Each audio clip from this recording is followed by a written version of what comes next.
രാജ്യത്ത് ആശാവർക്കർമാർക്ക് ഏറ്റവും കൂടുതൽ ഓണറേറിയം നൽകുന്ന സംസ്ഥാനം കേരളം എന്ന് തന്നെയാണ് കണക്കുകൾ വ്യക്തമാക്കുന്നത്.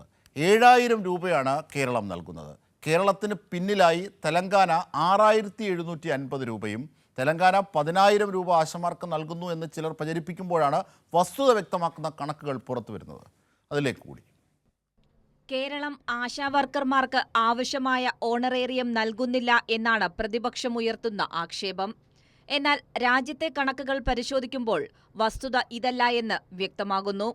ഓരോ സംസ്ഥാനങ്ങളിലെയും ആശാവർക്കർമാർക്ക് ലഭിക്കുന്ന ഓണറേറിയം പരിശോധിക്കാം. ഒന്നാം സ്ഥാനത്തുള്ളത് കേരളമാണ്, 7000 രൂപ.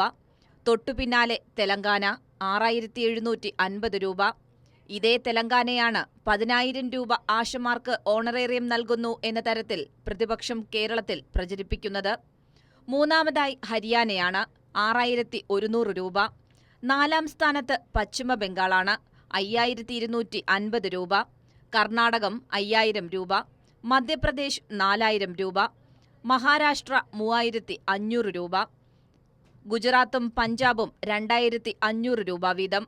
രാജസ്ഥാൻ 1650 രൂപ. ആന്ധ്രാപ്രദേശ്, ബീഹാർ, ഒഡീഷ എന്നീ സംസ്ഥാനങ്ങൾ നൽകുന്ന ഓണറേറിയം കേവലം 1000 രൂപ മാത്രവും. തെലങ്കാനയല്ല, കേരളം തന്നെയാണ് ആശാവർക്കർമാർക്ക് ഓണറേറിയം നൽകുന്നതിൽ ഏറ്റവും മുന്നിൽ എന്നതാണ് ഈ കണക്കുകൾ വ്യക്തമാക്കുന്നത്. ഈ വസ്തുതകൾ കാറ്റിൽ പറത്തിയാണ് സെക്രട്ടേറിയറ്റിനു മുന്നിൽ ചെറിയൊരു വിഭാഗം നടത്തുന്ന സമരത്തെ ഉപയോഗിച്ച് സർക്കാരിനെ പ്രതിക്കൂട്ടിലാക്കാനുള്ള പ്രതിപക്ഷ നീക്കം. ആ നീക്കത്തിനുള്ള തിരിച്ചടി കൂടിയാണ് ഈ കണക്കുകൾ. കൈരളി ന്യൂസ്, തിരുവനന്തപുരം.